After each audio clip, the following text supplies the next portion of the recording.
Hello दोस्तों, आप सबों का स्वागत है डी एजुकेशंस के यूट्यूब चैनल्स पे। मैं आप सबों का दोस्त धनजी।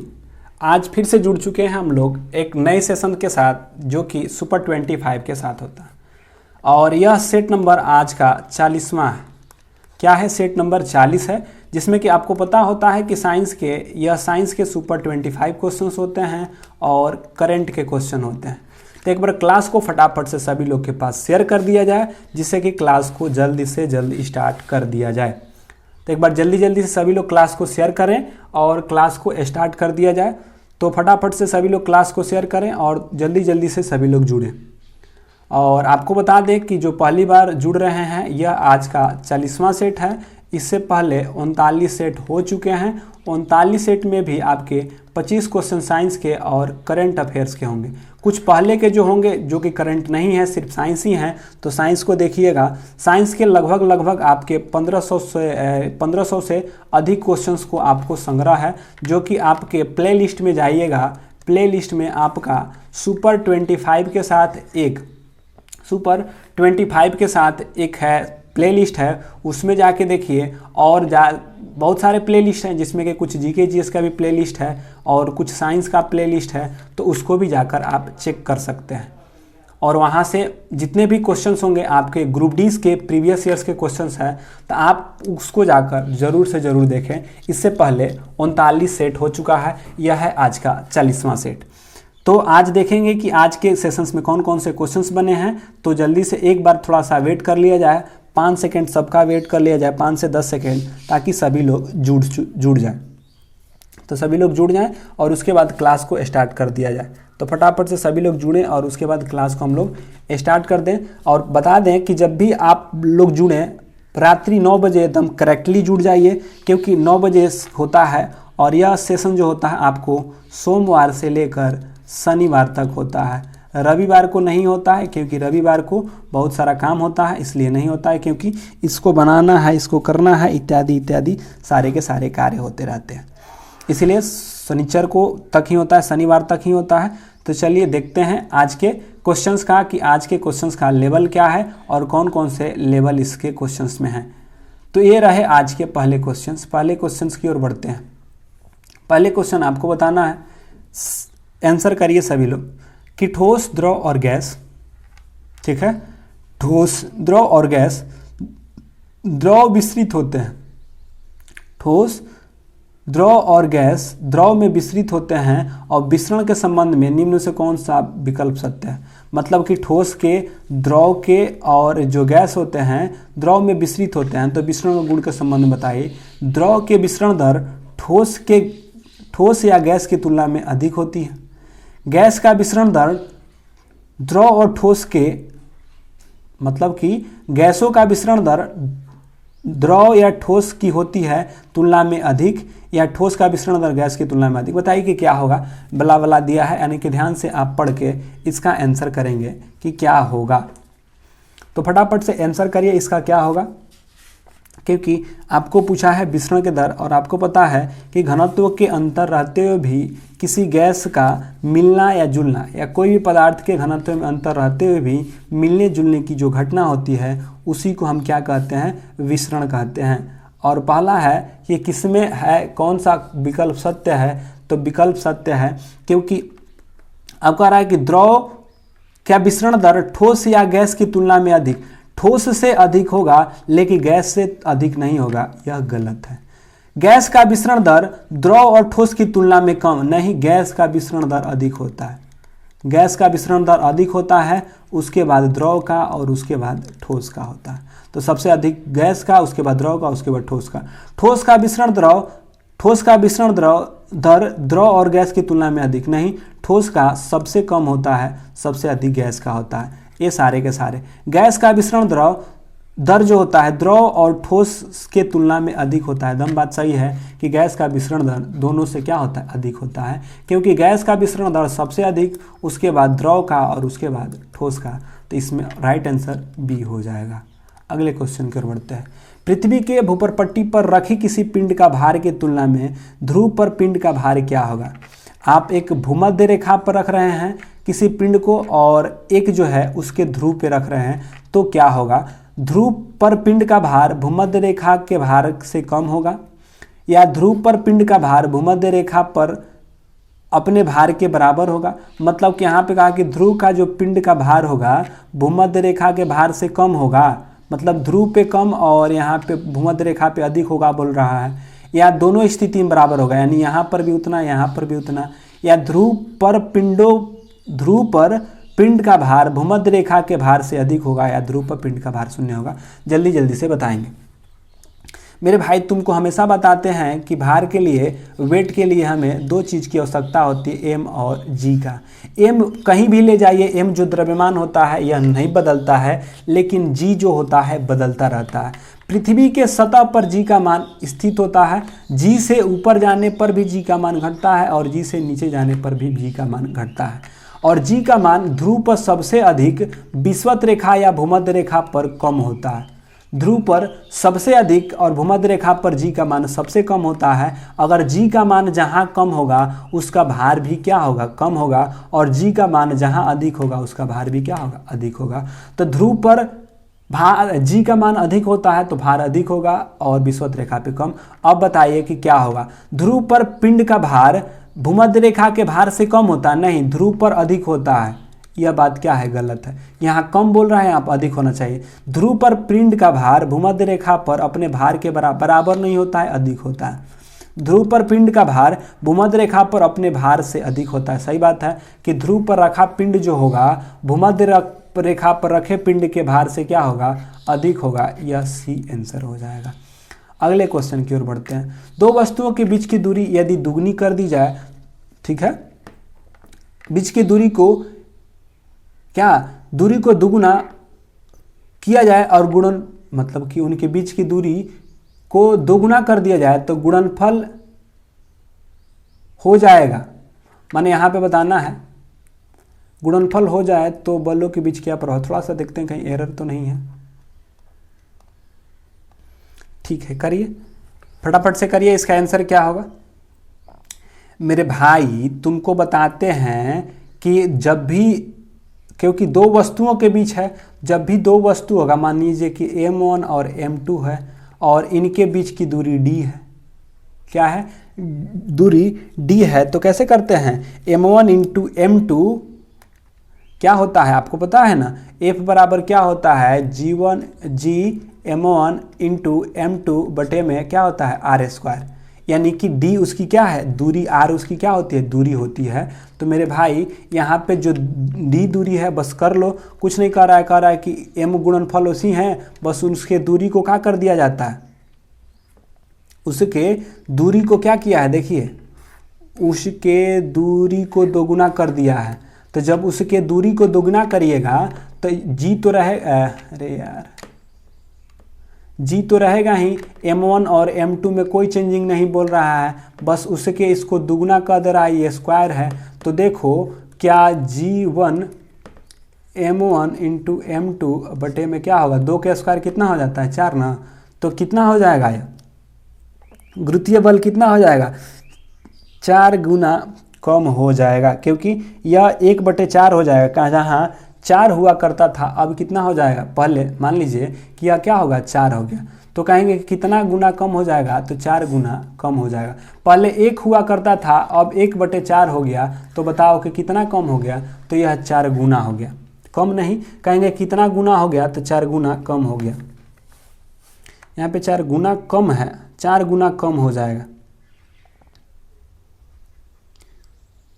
यहाँ पर होना चाहिए 4 गुना हो जाएगा कम, तो 3 गुना देना चाहिए। यहाँ पे नहीं दिया है तो 4 गुना मारो। यहाँ पे कम होता तो 4 गुना। आगे, एक कार इतना मीटर, यानी एक कार 55, अच्छा कहीं रुको, यहाँ मिस्टेक है का, तो यहाँ पे 55 नहीं है, 5 सेकेंड है, ठीक है। एक कार 5 सेकेंड में 1 मीटर प्रति सेकेंड स्क्वायर, यहाँ पे माइनस है। एक कार 5 सेकेंड में 1 मीटर प्रति सेकेंड स्क्वायर के समान त्वरण से चलकर 5 मीटर, ठीक है, यहाँ पे इन्वर्स है, 5 मीटर प्रति सेकेंड से 10 मीटर प्रति सेकेंड गति से चल रही है। तो इस समय में कार्य द्वारा तय की गई दूरी क्या होगी। यहाँ पे आपको देखिए क्या दिया हुआ है, टी दे दिया हुआ है 5 सेकेंड, ठीक है। और मेरे भाई यहाँ पे ए आपको दे दिया है 1 मीटर प्रति सेकेंड स्क्वायर, और m1 दे दिया है 5 मीटर सेकेंड इनवर्स, और m2 दे दिया है 10 मीटर सेकेंड इनवर्स, ठीक है। अब पूछा है कि इनके बीच की दूरी क्या होगी, सॉरी v1 ना, v1 या क्या है v2, ठीक है। और आपसे पूछा है कि बताइए कि इनके बीच की दूरी क्या होगी, दूरी बताना है आपको कितना होगा। तो जल्दी से बताइए कि दूरी क्या होगी, दूरी निकालिए, कैसे निकलेगा, जल्दी से बताइए।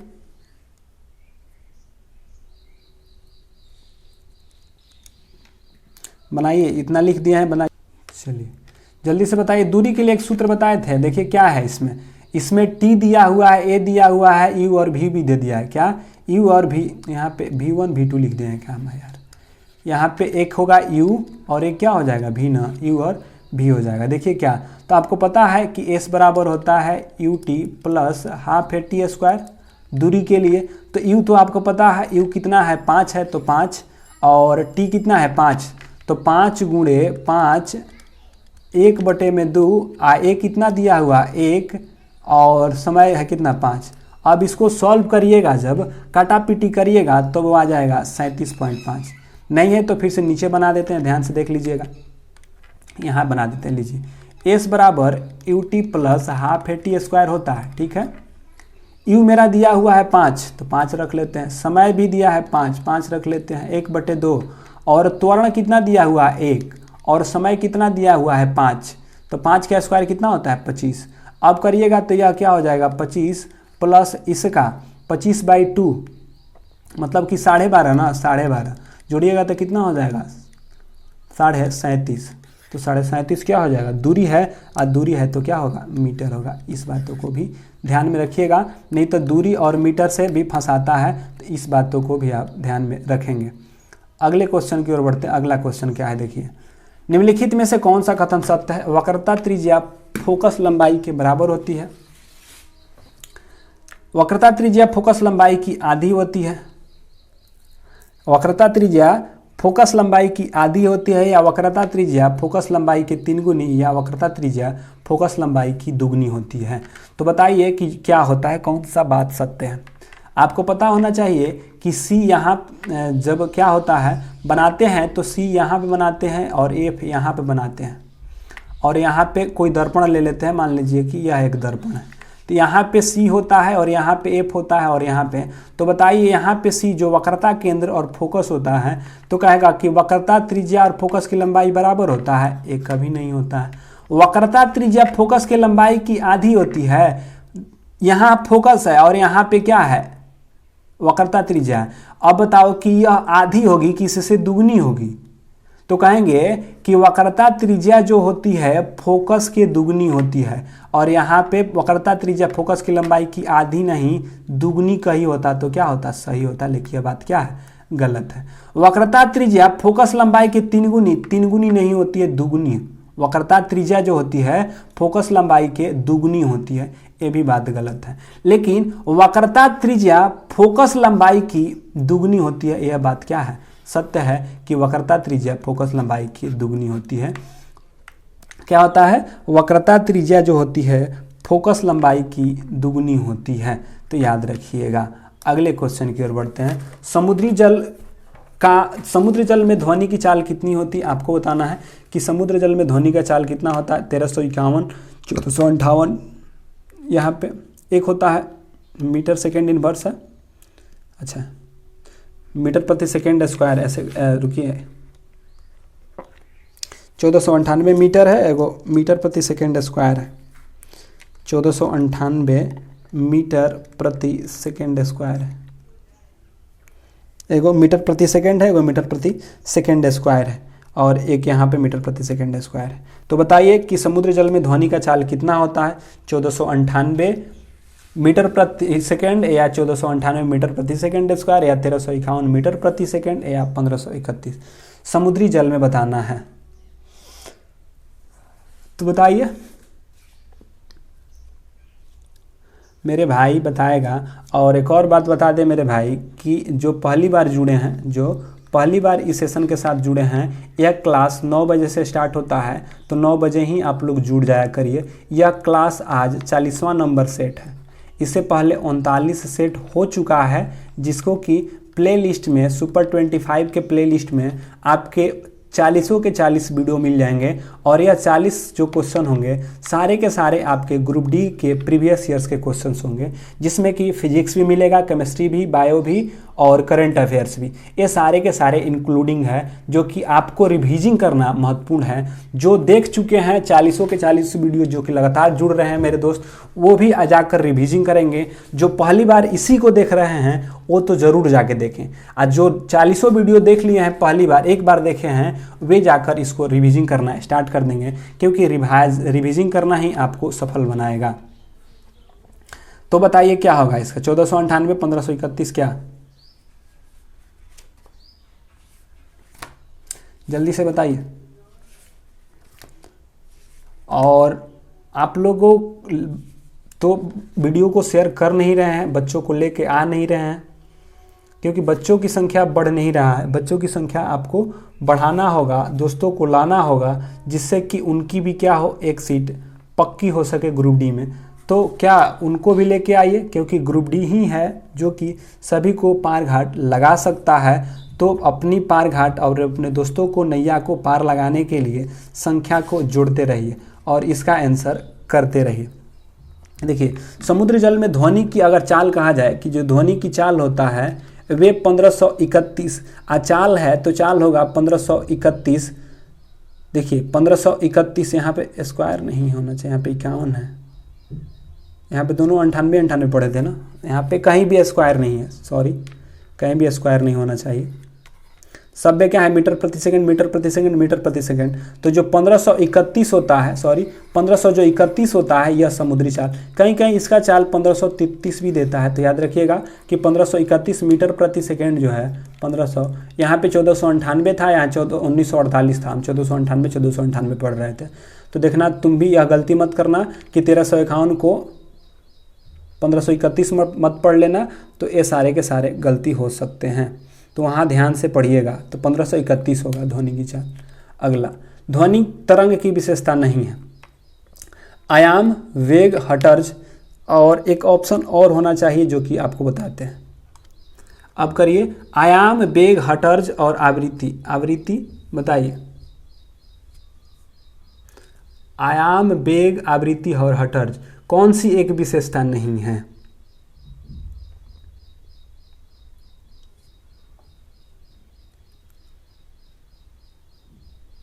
जल्दी से बताइए। ध्वनि की तरंग की एक विशेषता नहीं है। तो आपको पता है कि ध्वनि आयाम क्या होता है। जब ध्वनि गमन करता है तो जो महत्तम विस्थापन होता है वह उसका आयाम होता है। ध्वनि का वेग भी होता है, वेग, आयाम और आवृत्ति तीनों होता है, लेकिन हर्ट्ज नहीं। हर्ट्ज क्या है? तो आवृत्ति का मात्रक है। क्या है? आवृत्ति का मात्रक है, इसलिए हर्ट्ज नहीं होगा। जबकि आयाम, वेग और आवृत्ति तीनों के तीनों जो होते हैं ध्वनि तरंग की विशेषता होती है। आयाम, आवृत्ति और वेग, ये सारे के सारे आपके ध्वनि तरंग की विशेषता है, जबकि हर्ट्ज क्या है? आवृत्ति का मात्रक होता है। अगले क्वेश्चन की ओर बढ़ते हैं। अगला क्वेश्चन, लंगर डालकर रोकी हुई नाव।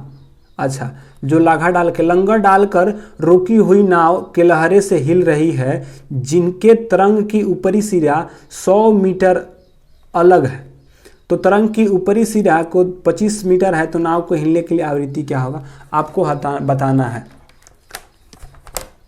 जल्दी से बताइए, बहुत बढ़िया क्वेश्चन है।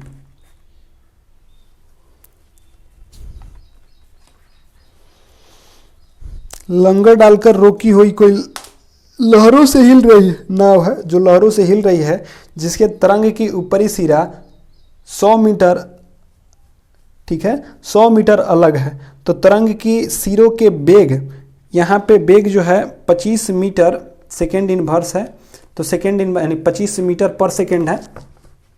तो नाव हिलने के लिए आवृत्ति क्या होगी, उसकी हर्ट्ज क्या होगी बताना है।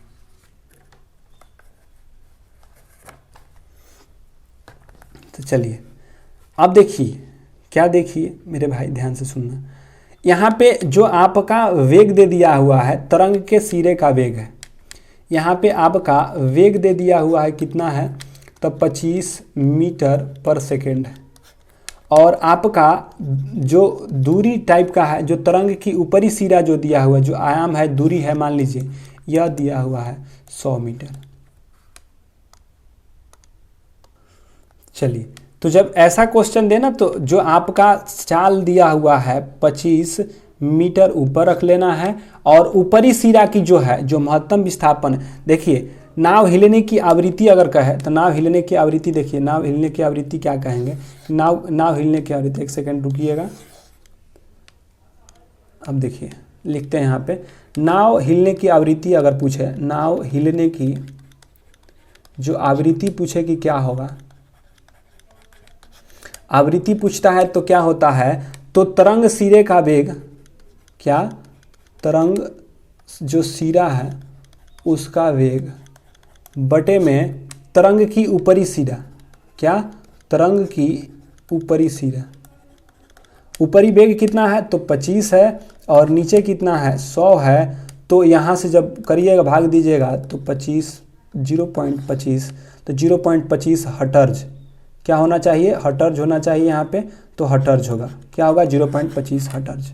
अगला, एक दोहरी अपघटन अभिक्रिया के दौरान अभिकारकों के बीच क्या आदान प्रदान किए जाते हैं।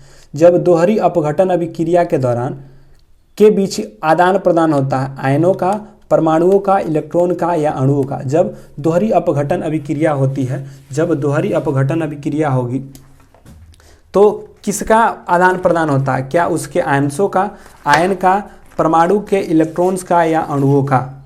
जब दोहरी विस्थापन अभिक्रिया होती है, एकल विस्थापन में तो एगो हटा के दूसरा चला जाता है, जब दोहरी विस्थापन होता है तब क्या होता है, जल्दी से बताएंगे, जल्दी से ध्यान से करके बनाएंगे और वीडियो को लाइक करेंगे। लास्ट में जाते समय आप लोग कमेंट बॉक्स में फीडबैक देकर नहीं जाते हैं कि कैसा वीडियो लगा या ख़राब लगा या अच्छा लगा, पढ़ाएं कि ना पढ़ाएं, बंद कर दें, बताइए।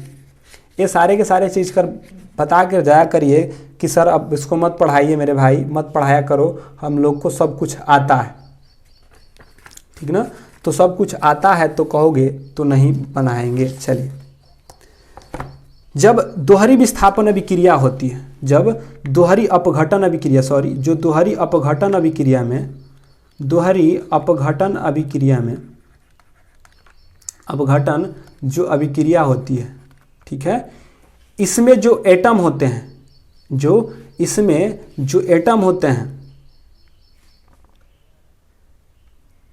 वे क्या होते हैं, आयंसों में टूटते हैं, क्योंकि विघटित होकर, क्योंकि यह विघटित होकर आयंस के रूप में जाते हैं। दोहरी अपघटन अभिक्रिया के दौरान अभिकारक के बीच जो आयन का आदान प्रदान होता है, क्योंकि अपघटित होकर वे आयंस क्या होते हैं, आदान प्रदान करते हैं और निकलते हैं। तो दोहरी अपघटन अभिक्रिया के दौरान कोई परमाणु इलेक्ट्रॉन को त्याग करता है तो कोई धनावेशित हो जाता है, और यहाँ पे इलेक्ट्रॉनों का क्या होता है, लेन देन होता है। तो जब जो आयंसों का होता है तो याद रखिएगा कि दोहरी अपघटन अभिक्रिया में किसका आदान प्रदान होता है, तो आयंस का आदान प्रदान होता है, ठीक है।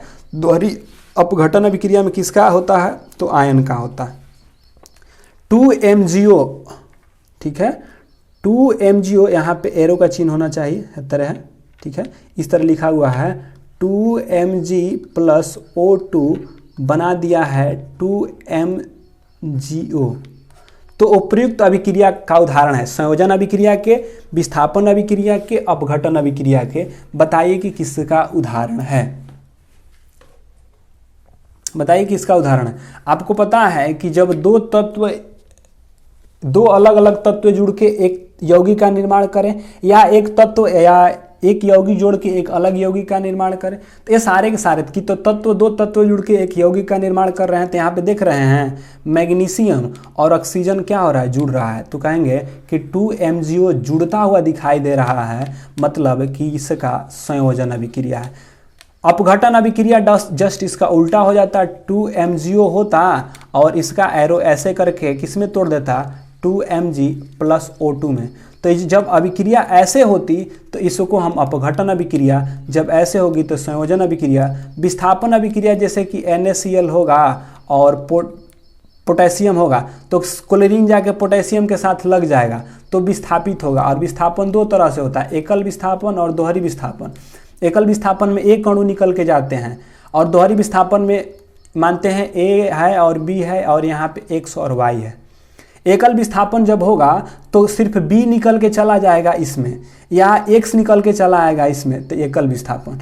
दोहरी विस्थापन में क्या होगा कि AB और XY है तो X यहाँ पे चला आएगा और B यहाँ पे, तो बना लेगा AX और BY, तो यह दोहरी विस्थापन होता है। तो एकल विस्थापन और दोहरी विस्थापन कहते हैं। प्राकृतिक में विद्युत धनात्मक होता है। कौन प्राकृतिक, किसका प्राकृतिक विद्युत धनात्मक होता है? अधातु के, अर्धधातु के, धातु के या उपधातु के, बताइए। तो आपको पता है कि होते हैं धातु, अधातु और क्या होते हैं? उपधातु। ठीक है, धातु, अधातु, उपधातु। धातु कब होंगे? जब यह इलेक्ट्रॉन को त्याग करेंगे, और जब कोई इलेक्ट्रॉन को त्याग करता है तो वह धनायन बनाता है। अधातु क्या होता है? इलेक्ट्रॉन को ग्रहण करते हैं और यह ऋणायन बनाते हैं। और उपधातु तो यह दोनों के दोनों घटनाएं इसमें देखने को मिलती है। तो उपधातु प्राकृतिक में कहे विद्युत धनात्मक तत्व कौन होता है? तो धातु जो होता है आपके विद्युत धनात्मक, क्योंकि वह इलेक्ट्रॉनों को त्याग करते हैं और त्याग करके धनात्मक प्रदान करते हैं। अगला, कॉपर सल्फेट के विलयन में जिंक मिलाने पर क्या होगा? पानी का निर्माण होगा, जिंक सल्फेट का निर्माण होगा, जिंक ऑक्साइड का निर्माण होगा, या कोई अभिक्रिया नहीं होगा। अब कॉपर सल्फेट है और जिंक मिला रहे हैं, तो यहाँ पे कॉपर सल्फेट है और कॉपर है और उसमें लाके जिंक मिला रहे हैं, Zn मिला रहे हैं, तो बताइए क्या बनाएगा? कॉपर सल्फेट जिंक सल्फेट बनाता है या जिंक ऑक्साइड बनाता है? बताइए क्या होगा। और हम यह क्रिया आपको बहुत बार बता चुके हैं कि जो अधिक अभिक्रियाशील वाला जो तत्व होता है, कम क्रियाशील वाले तत्वों को हटाकर अपने जुड़ जाता है। मतलब कि जो कॉपर सल्फेट में कॉपर लगा हुआ है और एक है जस्ता, तो कॉपर के तुलना में जस्ता की अभिक्रियाशीलता क्या होती? अधिक होती है। जब जस्ता की अभिक्रियाशीलता अधिक होगी तो कॉपर को हटा देगा, विस्थापित कर देगा। जो विस्थापन अभिक्रिया हुआ था कॉपर सल्फेट के जगह पर, जहां कॉपर हुआ करता था, अब Zn जाके हो जाएगा, तो क्या बनाएगा? जिंक ऑक्साइड नहीं, जिंक सल्फेट बना लेता है। क्या बना लेता है? जिंक सल्फेट बना लेता है, क्योंकि यह अधिक अभिक्रियाशील वाला है इसीलिए। तो कॉपर सल्फेट के विलयन में जब जिंक डालिएगा तो यह जिंक सल्फेट बनाता है। क्या बनाता है? जिंक सल्फेट बनाता है। इस बातों को भी आप ध्यान में रखेंगे। अगले क्वेश्चन की ओर बढ़ते हैं। अगला क्वेश्चन क्या है? हाइड्रोकार्बन के पूर्ण दहन के परिणाम स्वरूप निम्न में से क्या बनता है? जब हाइड्रोकार्बन पूर्ण दहन हो जाएगा, जब हाइड्रोकार्बन पूर्ण रूप से दहन होगा तो CO plus OH, CO plus H2O, CO2 plus H2O या CO2 प्लस OH, बताइए कि क्या बनाएगा? जब हाइड्रोकार्बन का पूर्ण दहन हो, क्योंकि एक आंशिक दहन होता है और एक पूर्ण दहन होता है। आंशिक जब होगा तो क्या बनेगा और पूर्ण बनेगा तो क्या बनेगा? जल्दी से बताएंगे मेरे भाई, सब बताएगा कि क्या होगा।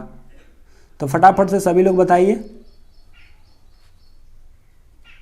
जल्दी से बताएंगे।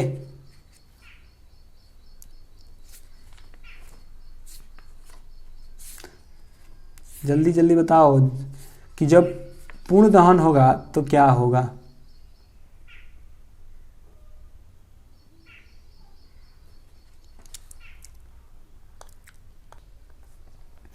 चलिए तो बताते हैं, क्योंकि कार्बन है, हाइड्रोजन और कार्बन से मिलकर बना है। हाइड्रोजन और कार्बन से मिलकर जो हाइड्रोकार्बन होता है, जब इसको पूर्ण दहन होगा, बढ़िया से जल जाएगा, तो जब बढ़िया से जल जाता है उसमें CO2 प्लस जल बनाता है। तो याद रखिएगा कि जब किसी भी ईंधन का या किसी भी हाइड्रोकार्बन को जब पूर्ण दहन किया जाए तो CO2 प्लस H2 बनाता है, H2O बनाता है। तो ये हुआ। CO कब बनाता है? कार्बन मोनोऑक्साइड, जब ऑक्सीजन की आपूर्ति हो, मतलब कि अपूर्ण दहन हो, अच्छा से जल नहीं पाएगा। जब अच्छा से जल नहीं पाता है तो उस स्थिति में क्या बनाता है? उस स्थिति में कार्बन मोनोऑक्साइड और SO2 इत्यादि बनाता है।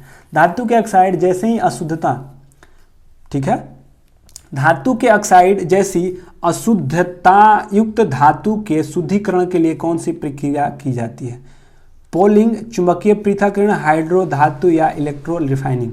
जब धातु के ऑक्साइड जैसी जो अशुद्धता युक्त धातु को, मतलब धातुओं में जो ऑक्साइड है उसमें जो अशुद्धता युक्त धातुओं को शुद्धिकरण करना है, हटाना है, उसके लिए किस प्रकार का किया जाता है? पोलिंग, चुंबकीय पृथक्करण या क्या किया जाता है? तो जल्दी से बताएंगे। पोलिंग, चुंबकीय पृथक्करण, हाइड्रो धातु विज्ञान या इलेक्ट्रो रिफाइनिंग? जल्दी से बताएंगे।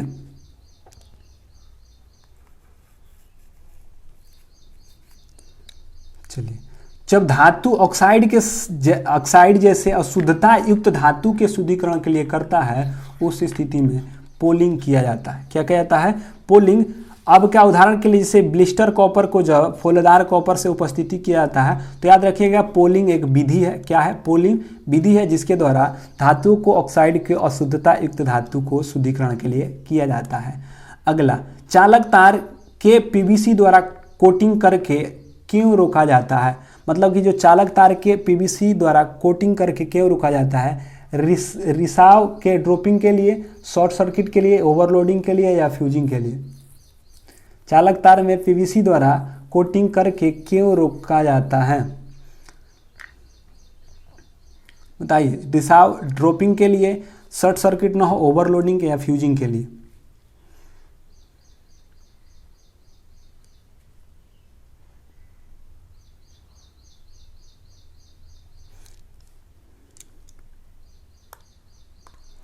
चलिए, तो चालक तार में पीवीसी जो है, पीवीसी की अगर बात कहा जाए तो पॉलीथीन, क्या? पॉलीथीन और पॉलीप्रोपिलीन,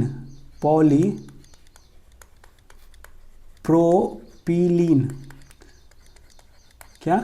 पॉलीथीन और पॉलीप्रोपिलीन के बाद तीसरा सबसे अधिक उत्पादित किया जाने वाला जो है प्लास्टिक, वे क्या है? आपके पीवीसी हैं। और पीवीसी का उपयोग जो है आपके विद्युत उद्युत के बनाने में, यानी अनेक प्रकार के कोटिंग के लिए किया जाता है। ऐसा इसलिए पीवीसी से कराया जाता है क्योंकि यह ताप सुघट्य है। क्या होता है? यह ताप सुघट्य अक्रिस्टलीय पदार्थ होता है।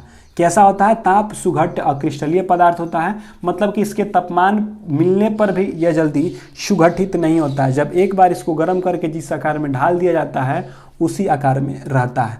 तो चालक तार में पीवीसी का इसीलिए किया जाता है ताकि शॉर्ट सर्किट ना हो, क्योंकि जब शॉर्ट सर्किट होगा तो उसमें गर्म होगी और गर्म पिघल के हो जाएगा। तो शॉर्ट सर्किट से बचाने के लिए उस पर पीवीसी द्वारा कोटिंग किया जाता है।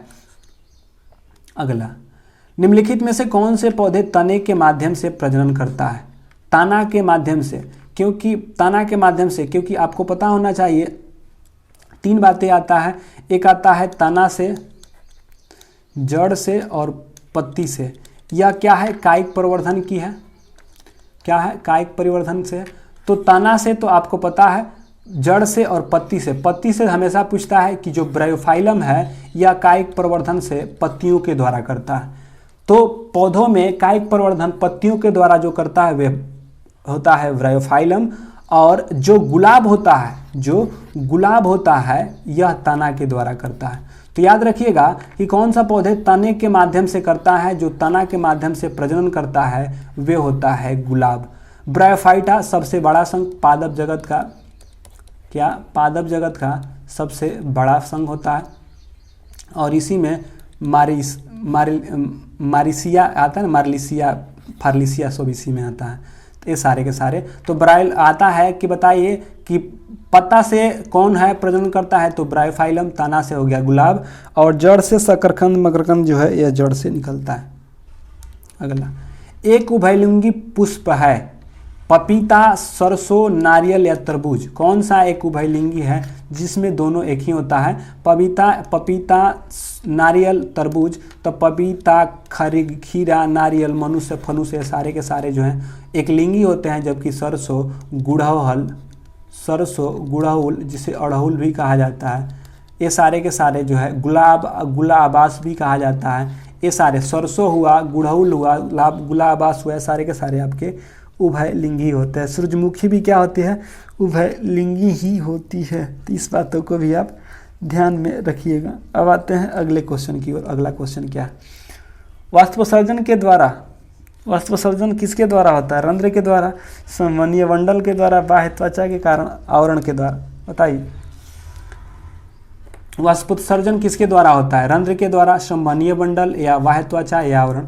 संवहनीय मंडल में क्या आता है? जाइलम और फ्लोएम आता है। जाइलम और फ्लोएम आता है।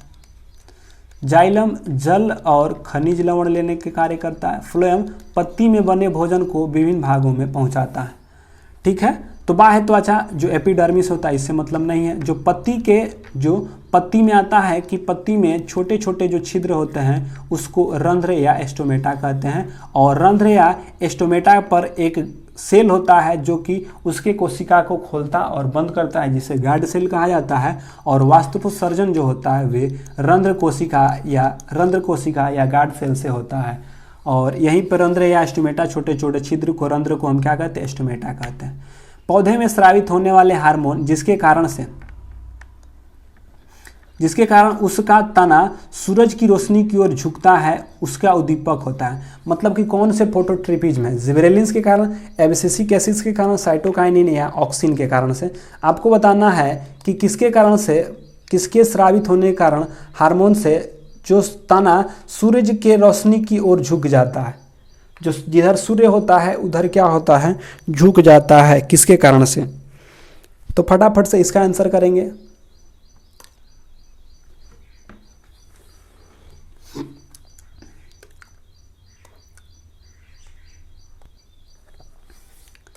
चलिए, तो आप सबों को पता होना चाहिए कि पौधे में स्रावित होने वाला हार्मोन किसके कारण से सूरज की रोशनी जो है, सूरज की रोशनी की ओर झुक जाती है, वे होता है आपके ऑक्सिन की ओर। किधर होती है? ऑक्सिन की तरफ। ऑक्सिन जो हार्मोन होता है जिसको कि डार्विन के द्वारा 1880 में खोजा गया था। किसके द्वारा? डार्विन के द्वारा 1880 में खोजा गया था, जो कि एक हार्मोन है। जब प्रकाश जिधर रहता है उसके छाया वाले भाग में, मानते हैं कि सूर्य के प्रकाश इधर है तो इसके छाया वाले भागों में ऑक्सीजन जाके पहुंच जाती है। जब ऑक्सीजन इसके छाया वाली भाग में पहुंचती है तो छाया वाले भाग से पहुंचाकर जिधर सूर्य का प्रकाश होता है उधर टेढ़ करता है। तो किसके कारण से? ऑक्सीजन के कारण से। जिब्रेलिन्स की खोज कुर्सोवा के द्वारा किया गया था। ठीक है, साइटोकाइनिन की खोज मिलर और लिथान के द्वारा। एब्सिसिक एसिड सबसे नकारात्मक हार्मोन होता है। अगला, निम्नलिखित में से किस वर्ग के प्राणी में साल्की की कमी और त्वचा श्लेष्म ग्रंथि होती है? मतलब कि उसमें साल्क जो होती है, साल्क की कमी और त्वचा में श्लेष्मा ग्रंथि होती है। सरीसृप में, उभयचर में, मत्स्य में, या एस नहीं, यहाँ पे एस होता है, एविज होना चाहिए, एविज होना चाहिए ना, एविज। एस कोई प्रजाति थोड़ी नहीं है। जल्दी करिए, इसका आंसर क्या होगा? तो बना है कि निम्न में से किस वर्ग के प्राणी में साल्की की कमी और त्वचा श्लेष्मा ग्रंथि होती है? तो बताइए। सरीसृप को ही हम रेप्टिलिया कहते हैं, उभयचर को एम्फीबियन और मत्स्य को पिसीज। एविज वर्ग जो होता है आपके मेरे भाई, एविज वर्ग किसको कहते हैं? तो एविज वर्ग जो पक्षी वर्ग होता है उसको एविज वर्ग कहा जाता है। तो जो उभयचर होते हैं, जो एम्फीबियन होते हैं, इनमें जो होता है साल्की की कमी, यानी जो साल्क होता है उसकी कमी, ठीक ना, साल्क कम होता है और त्वचा श्लेष्मा ग्रंथियां होती हैं। साल्क कमी और त्वचा में श्लेष्मा ग्रंथियां होती हैं, वह उभयचर होते हैं, एम्फीबियन होते हैं। जो उभयचर वर्ग के जो जंतु होते हैं वही, और आपको पता है कि उभयचर में कोष्ठक कितने होते हैं? 3 होते हैं। मत्स्य में 2 होता है, एविज में 4 होता है, सरीसृप में भी 4 होता है, रेप्टिलिया और ये सारे के सारे होते हैं। तो याद रखिएगा, सरीसृप या रेप्टिलिया, सरीसृप कर रहे हैं, सरीसृप, ठीक है, सरीसृप को ही रेप्टिलिया बोलते हैं। इसमें 4 नहीं, इसमें 3 ना, 3। चलिए अगले क्वेश्चन की ओर बढ़ते हैं मेरे भाई। भारत के जंगली जीवन के संदर्भ में उड़ान क्या है?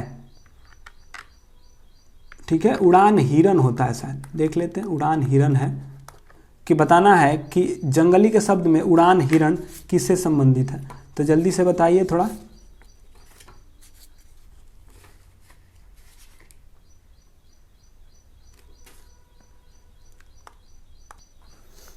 ये क्वेश्चन नहीं मिल पा रहा है, क्वेश्चन शायद यहाँ पे कुछ रॉन्ग है। भारतीय जंगली संदर्भ में उड़न क्या है, यहाँ से कुछ मिस हो गया है, तो इसको छोड़ दीजिएगा, आगे बढ़ते हैं।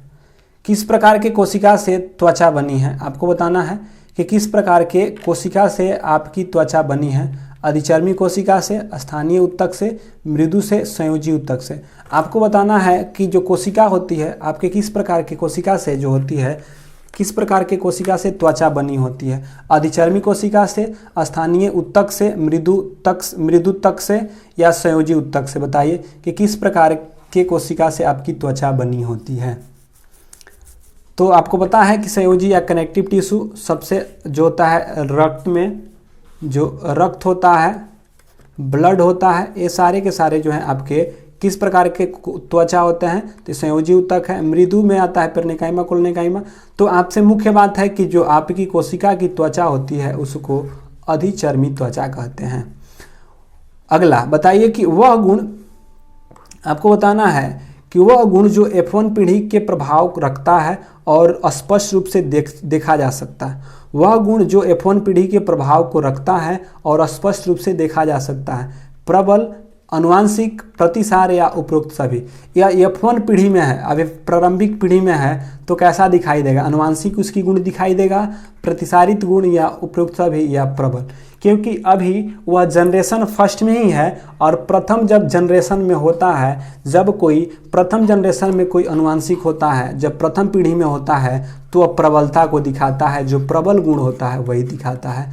ये क्या थे, आज आपके साइंस के क्वेश्चंस थे जो कि इतने थे। अब हम लोग आएंगे करंट के, तो एक बार जल्दी से सभी लोग अपना कमेंट बॉक्स में शेयर कर देंगे। और जो लास्ट में जाते जाते जो जब भी यहाँ से क्विट करते हैं, कमेंट बॉक्स में ज़रूर अपनी फीडबैक दे के जाएँ कि वीडियो कैसा लगा। क्योंकि यह आज आपका 14 नंबर है, यानी 40 नंबर सेट है। इससे पहले 39 सेट हम लोगों ने कर चुके हैं। और बता दें जल्दी से आप लोग करिए, तब तक से जो जुड़े होंगे लेट से उनको बता देते हैं कि यह क्या है, हम लोगों का 40वां सेट है, जिसमें से कि 25 क्वेश्चंस साइंस के और 25 क्वेश्चंस करंट अफेयर्स के होते हैं और 40 सेट हो चुके हैं। इन 40 सेटों में आपको देखने को 25 करंट और 25 मिलता है।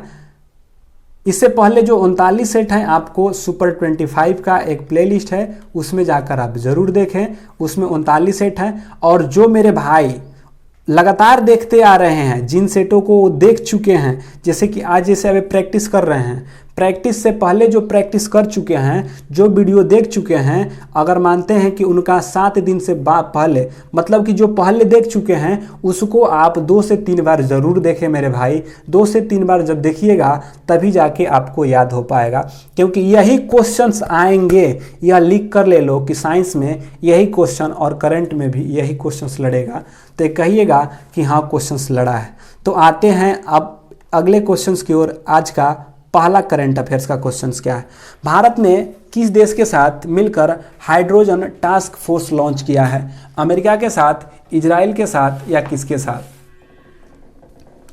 जल्दी से बताइए, भारत ने किस देश के साथ मिलकर हाइड्रोजन टास्क फोर्स, भारत किस देश के साथ मिलकर हाइड्रोजन टास्क फोर्स लॉन्च किया है? अमेरिका के साथ, रूस के साथ, इजराइल के साथ या जापान के साथ? तो हाइड्रोजन टास्क फोर्स अमेरिका के साथ, किसके साथ? अमेरिका के साथ किया गया है। अगला बताना है कि किस देश की महिला धावक स्प्रिंटर सैली एन फ्रेजर प्राइस को डेस्टिनी ओलंपिक में 10.63 सेकेंड में 100 मीटर दौड़ जीतने के बाद दुनिया के दूसरी सबसे तेज महिला धावक बन गई हैं? मतलब कि दुनिया के दूसरी सबसे तेज महिला धावक है, जिनका नाम है सैली एन फ्रेजर। कौन है? सैली एन फ्रेजर, याद रखिएगा, सैली एन फ्रेजर हैं जो दुनिया के सबसे तेज धावक महिला बन गए हैं, दूसरी सबसे तेज महिला धावक बन गई हैं, जो कि यह किस देश की हैं? तो यह जमैका की हैं। कहाँ की हैं? जमैका की हैं। और जमैका के ही हुसैन बोल्ट हैं। क्या हैं? हुसैन बोल्ट जो हैं जमैका की हैं। और सैली एन फ्रेजर भी, सैली एन फ्रेजर प्राइस, ठीक है। डेस्टिनी ओलंपिक में किसने जीता, तो यह है आपके जमैका की हैं, याद रखिएगा। अगला, एयरपोर्ट काउंसिल इंटरनेशनल द्वारा रोल ऑफ एक्सीलेंस सम्मान किस भारतीय एयरपोर्ट को गुणवत्तापूर्वक सेवाओं हेतु दिया गया है, याद रखिएगा। यह एक पुरस्कार होता है जिसका नाम होता है एयरपोर्ट काउंसिल इंटरनेशनल द्वारा रोल ऑफ एक्सीलेंस। तो आपसे क्वेश्चन बन सकता है कि रोल ऑफ एक्सीलेंस अवार्ड से किसको सम्मानित किया गया है, इंदिरा गांधी इंटरनेशनल हवाई अड्डा नई दिल्ली, लखनऊ, बेंगलुरु या कोचीन, आपको बताना है किसको। तो जो रोल ऑफ एक्सीलेंट अवार्ड से सम्मानित किया गया है जिस एयरपोर्ट का नाम है वो है कोचीन इंटरनेशनल एयरपोर्ट। कौन है, कोचीन इंटरनेशनल एयरपोर्ट।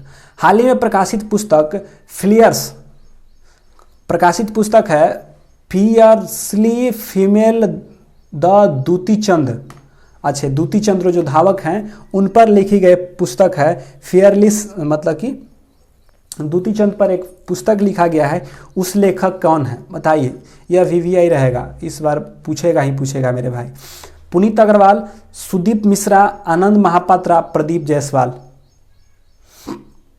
बताइए।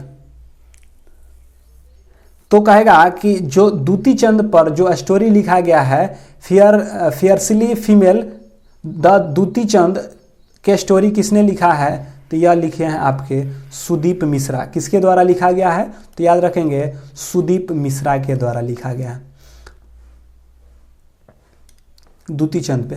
हाल ही में किस राज्य सरकार ने इलेक्ट्रिकल कार खरीदने पर 1.5 लाख रुपए या 1.5 लाख रुपए या प्रति किलोवाट, प्रति किलोवाट यहाँ पे है, अच्छा ठीक है, कहता कि हाल ही में किस राज्य सरकार ने इलेक्ट्रिक कार को खरीदने पर 1.5 लाख रुपए या प्रति किलोवाट 1000 यानी 10,000 तक सब्सिडी देने की बात कहा। मतलब कि आप जब इलेक्ट्रिक कार खरीदिएगा, ठीक है, तो 1.5 लाख रुपए या प्रति किलोवाट 10,000 तक के सब्सिडी देने की बात, 10,000 तक सब्सिडी मध्य प्रदेश, बिहार या गुजरात या उत्तराखंड, बताइए किसने कहा है, जल्दी से बताइए। तो आपको पता है इलेक्ट्रिक कार सेवा के लिए सब इलेक्ट्रिक पे ज़्यादा जोर दे रहा है, वे है आपके गुजरात सरकार के द्वारा। किसके द्वारा, तो गुजरात सरकार के द्वारा कहा गया कि 1.5 लाख या 10,000 रुपये तक की छूट दी जाएगी। भारत की पहली स्वदेशी विमान वाहक, ठीक है, IACA-1 को 2022 तक चालू करने की योजना, जिसका नाम क्या है, मतलब कि स्वदेशी विमान है IAC-1, ठीक है। यह स्वदेशी चालक है जो जिसका नाम क्या, INS Vikrant, INS Vikramaditya, INS Vikram, INS Vikrant, क्या बताइए।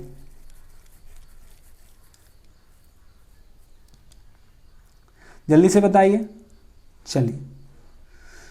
तो जो IAC-1 है 2022 तक चालू करने की जो योजना है वह है INS विक्रांत।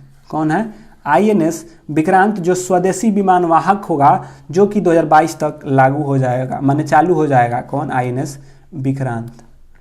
रेबीज मुक्त होने वाला भारत का पहला राज्य कौन बन गया। रेबीज आपको पता है कि कुत्ते के काटने से, रेबीज जो होता है कुत्ते के काटने से ना, हाइड्रोफोबिया जिसे कहा जाता है, हाइड्रोफोबिया जो कुत्ते काटने से या रेबीज जो कुत्ते काटने से होता है। हाल ही में भारत का पहला राज्य कौन बन गया, रेबीज मुक्त होने वाला भारत का पहला, हिमाचल प्रदेश, गोवा, केरल या सिक्किम, कौन, जल्दी से बताएंगे कि कौन बन गया है।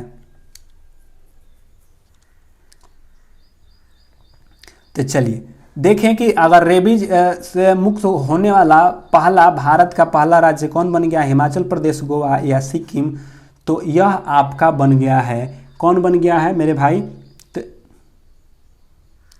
पहला राज्य गोवा बन गया। रेबीज से, जो कुत्ते के काटने वाला जो रेबीज है उससे मुक्त होने वाला पहला राज्य बन गया। हाल ही में किस राज्य सरकार ने मुख्यमंत्री कोविड-19, मतलब कि मुख्यमंत्री कोविड-19 परिवार को आर्थिक सहायता योजना शुरू किया है। मुख्यमंत्री, क्या, मुख्यमंत्री कोविड-19, क्या, कोविड-19 परिवार के आर्थिक सहायता की योजना शुरू किया है गुजरात सरकार, कर्नाटका सरकार, दिल्ली सरकार या महाराष्ट्र? बताइए, गुजरात, कर्नाटका, दिल्ली या महाराष्ट्र? जल्दी से बताएंगे।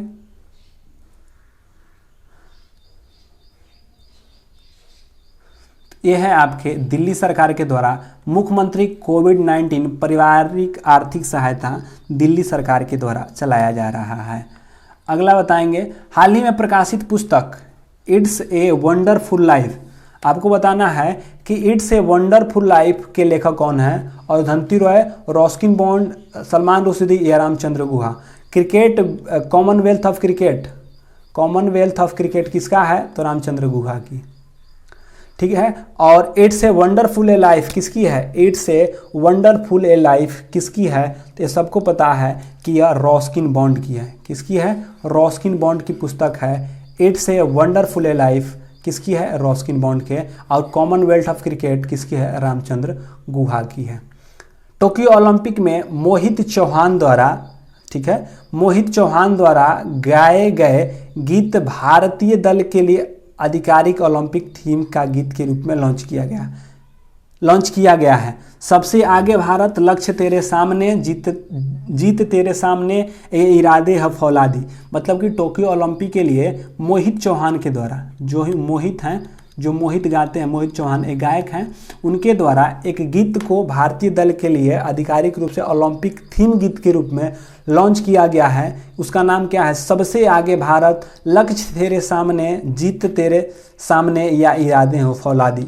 जल्दी से बताएंगे कि क्या था इसका थीम। जो ओलंपिक, टोक्यो ओलंपिक में जो गीत था उसका क्या था? जल्दी से बताएंगे। तो यह है लक्ष्य तेरे सामने। क्या है? लक्ष्य तेरे सामने, उसका गीत का नाम था लक्ष्य तेरे सामने। अगला, अंतर्राष्ट्रीय ऊर्जा मंच के द्वारा जारी घोषणा के अनुसार 2022 के 9वें एशिया मंत्रिपरिषद के ऊर्जा सम्मेलन में मेजबानी किस देश के द्वारा किया जाएगा? मतलब आपको बताना है कि जो एशियाई मंत्री स्तर का जो ऊर्जा सम्मेलन का बैठक हुआ, इसका कौन करेगा? भारत, जापान, चीन या ब्रिटेन? बताइए। अंतर्राष्ट्रीय ऊर्जा मंच के द्वारा मंत्री स्तर का बैठक होगा ऊर्जा के लिए, किसको? भारत, जापान या चीन या ब्रिटेन? तो यह जो किया जाएगा यह भारत के द्वारा किया जाएगा।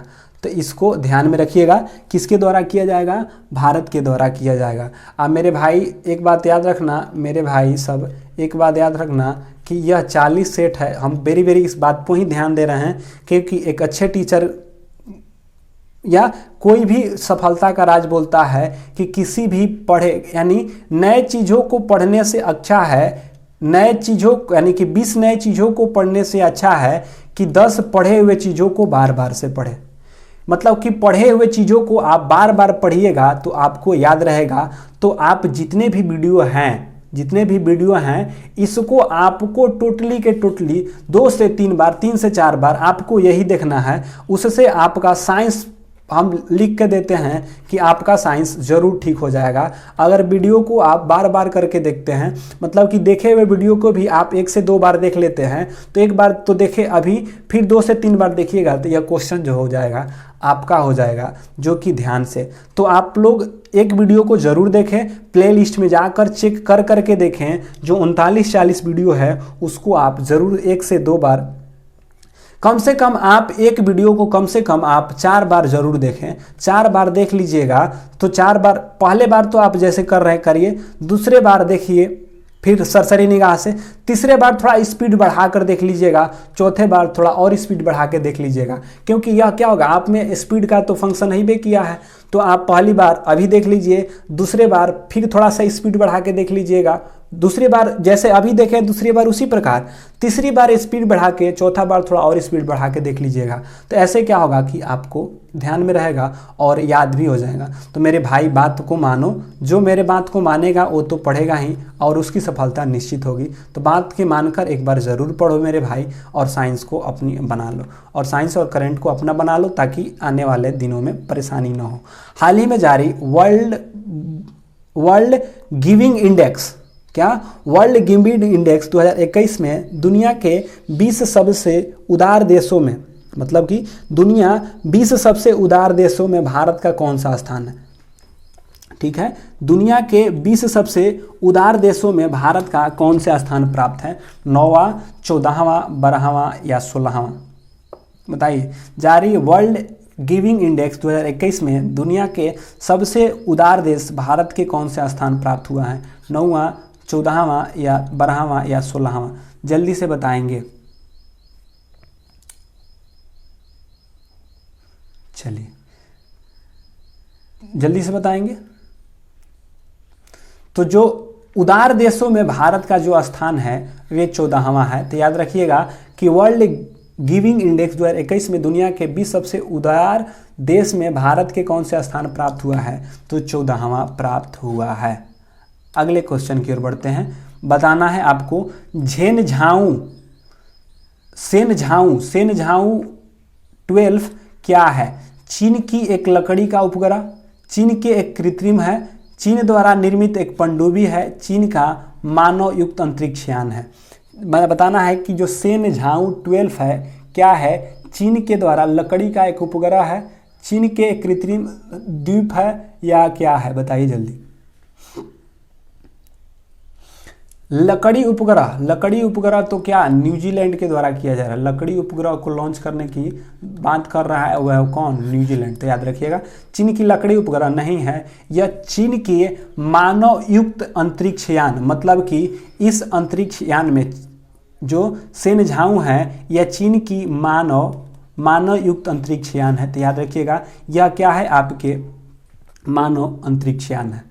और एक बात बता दें कि जब वीडियो खत्म होगा मेरे भाई तो सभी लोग कमेंट बॉक्स में ज़रूर कमेंट करके जाएंगे, और जो वीडियो को लाइक नहीं किए होंगे लाइक कर देंगे, और वीडियो को शेयर कर दीजिएगा। जो अभी आपके दोस्त नहीं जुड़े हैं उसके पास भी शेयर कर दीजिएगा और बोलिएगा कि भाई तू भी जुड़ और 1 घंटा की क्लास कर, जिसमें कि साइंस और करंट अफेयर्स की क्लास होती है जो कि आपको भी फायदा कर सके।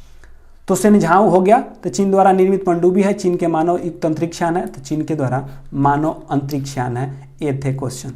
अगला, हाल ही में IMD द्वारा जारी विश्व प्रतिस्पर्धा सूचकांक, ठीक है, IMD मतलब कि IMD द्वारा जारी प्रतिस्पर्धा सूचकांक 2021 के संबंध में कौन सा कथन सत्य है? इस सूचकांक में स्विट्जरलैंड के प्रथम स्थान प्राप्त है, इस सूचकांक में भारत का 43वां स्थान है। बताना है कि विश्व प्रतिस्पर्धा सूचकांक में भारत का स्थान या इसके बारे में कौन कौन सी बातें सत्य हैं? एक सही है, एक और दोनों सही है, 2 गलत है या एक और दोनों गलत है? बताइए क्या होगा।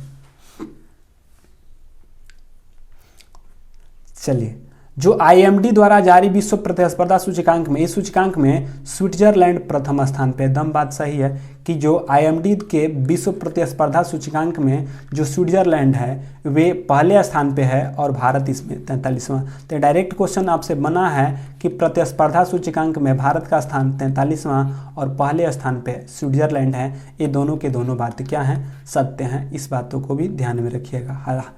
हाल ही में किस भारतीय तीरंदाज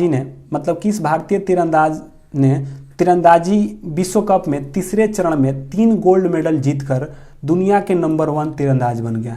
यानी भारतीय महिला के तीरंदाजी हैं, ठीक है, तीरंदाजी में 3 गोल्ड जीतकर, क्या 3 गो गोल्ड जीती, 3 गोल्ड जीतकर यह दुनिया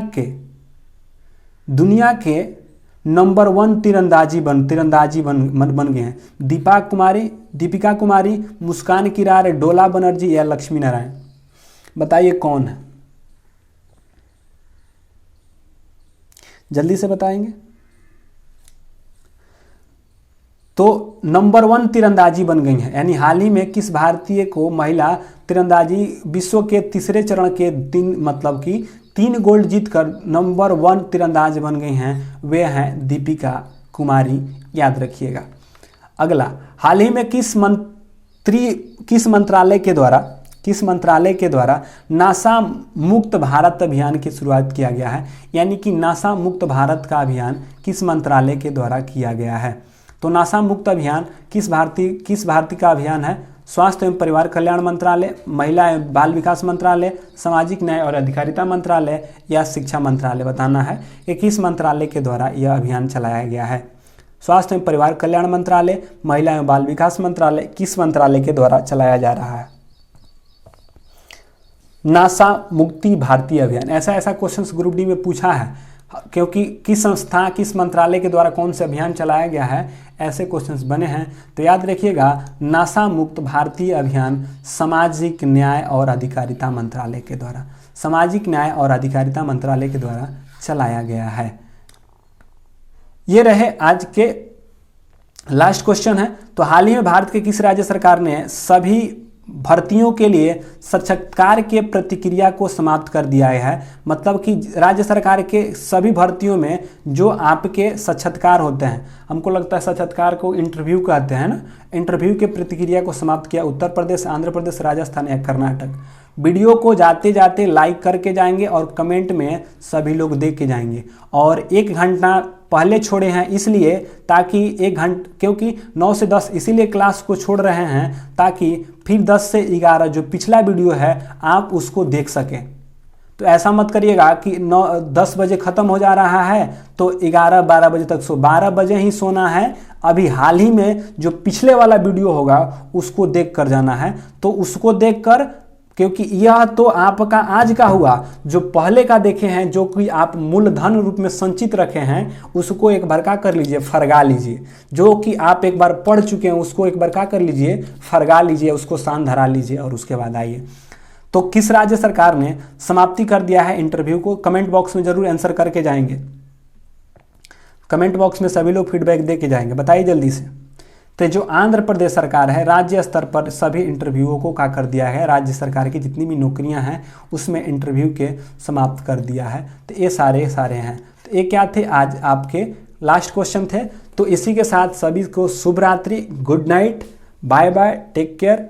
फिर मिलते हैं कल रात्रि 9 बजे और अपने सेशन के साथ सुपर 20 के साथ। तब तक के लिए बाय बाय।